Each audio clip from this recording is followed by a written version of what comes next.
नमस्कार welcome to Odisha job informer 2.0 तो आपंक आउ एक रिक्वायरमेंट आसी रिक्वायरमेंट आपंक टाटा स्टील तरफ रही जदि आप टाटा स्टील रिक्वायरमेंट आवेदन करने को चाहते मुझे video Tata steel requirement eligibility criteria last date केवे अच्छी हाउ टू एप्लाई केमी आवेदन करेंगे आपंक सिलेक्शन प्रोसेस कौन रॉक्यूमेंट कौ डॉक्यूमेंट लगे मुझे संपूर्ण डिटेल जनईदेवी तो आप भिडियो को शेष पर्यंत देखो आपंक टाटा स्टील ऑर्गेनाइजेशन नेम टी रही आपंक टाटा स्टील प्राइवेट लिमिटेड तरफ रही टोटाल पोस्ट आपंक 122 रही और आपंक लास्ट डेट टू एप्लाई आपंक लास्ट डेट रही 15 मे 2026 तो आप 15 मे 2026 पर्यंत टाटा स्टील ऑफिशियल वेबसाइट को विजिट करके ऑनलाइन माध्यम आवेदन करेंगे आपंक पोस्ट नेम गुड़ी को देखा आपंक टाटा स्टील पोस्ट गुड़ी है ट्रेड एप्रेंटिस पोस्ट रही असिस्टेंट पोस्ट रही टेक्नीशियन पोस्ट रही और एचआर रिक्रूटर पोस्ट रही टोटाल पोस्ट आपंक 122 रही आपंक पोस्ट गुड़ी क्वालिफिकेशन अनुसार रही आप मिनिमम 10टी पास करते आपंक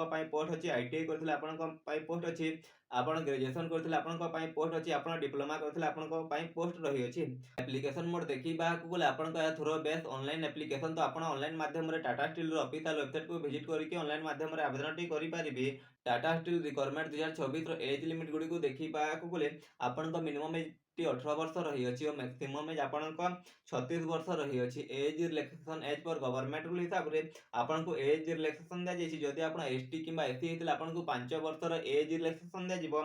ओबीसी होते आपको 3 वर्षर एज रिलैक्सेशन दिज्व ईडब्ल्यूएस कैटेगरी होते आपको 3 वर्षर एज रिलैक्सेशन दिज्व और पीडब्ल्यूडी एसटीएससी होते आपको 15 वर्षर एज रिलैक्सेशन दिज्व Tata steel requirement 2026 educational qualification देखा a candidate apply for Tata steel company requirement 2026 आपंक पोस्ट अनुसार क्वालिफिकेशन रही तो आप मिनिमम 10th आईटीआई ग्रेजुएशन कि डिप्लोमा कि जेकोसी डिग्री कंप्लीट कर आवेदन करेंगे आप मिनिमम 10th कि आईटीआई जेकोसी रिकग्निशन बोर्ड रू पास कर आवेदन करेंगे Tata steel requirement 2026 selection process Gudi को देखा आपन कौन भी एग्जाम हेब ना आपन मार्क बेसिस सर्टलिस्टिंग हम आपड़ से जब सर्टलिस्ट होती आप इंटरव्यू इंटरव्यू टी क्वालिफाई कर सारापर आपन मेडिकल एग्जामिनेशन हम आप मेडिकल एग्जामिनेशन टी क्वालिफाई कर डॉक्यूमेंट वेरिफिकेशन हम और आप final selection T Piper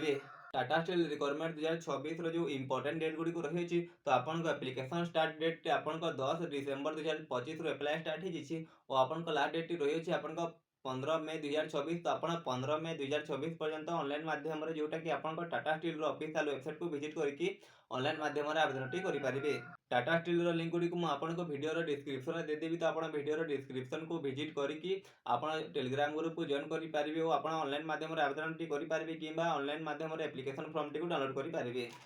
how to apply Tata steel requirement 2026 तो आप टाटा स्टील रिक्वायरमेंट को केमी आवेदन करेंगे तो प्रथम आप टाटा स्टील ऑफिशियल वेबसाइट को विजिट करेंगे विजिट कर सारापर से वेबसाइट में निजर ईमेल आईडी मोबाइल नंबर देकर रजिस्टर करेंगे रजिस्टर कर सारापर आप जो पोस्ट आवेदन करते हैं पोस्ट को सर्च करेंगे सर्च कर सारापर आप पोस्ट पर क्लिक करेंगे क्लिक कर सारापर से गोटे एप्लिकेशन फॉर्म टी देखा जाए आप एप्लिकेशन फॉर्म में निजर बेसिक इनफॉरमेशन निजर डॉक्यूमेंट गुड़ी को सब अपलोड करेंगे अपलोड कर सारापर निजर कैटेगरी वाइज एप्लिकेशन फी जब लगुव ऑनलाइन माध्यम पे करेंगे पे कर सारापर आप निजर एप्लिकेशन फॉर्म को भल भाव पढ़ी सबमिट करेंगे सबमिट कर सारापर आपको गोटे प्रिंट आउट दिज्व आप काढ़ी ने वीडियो किसी इनफॉरमेशन मिली तो आप वीडियो को लाइक करके आम चैनल को सब्सक्राइब करदे एमती जॉब रिलेटेड वीडियो देखा रोचे धन्यवाद।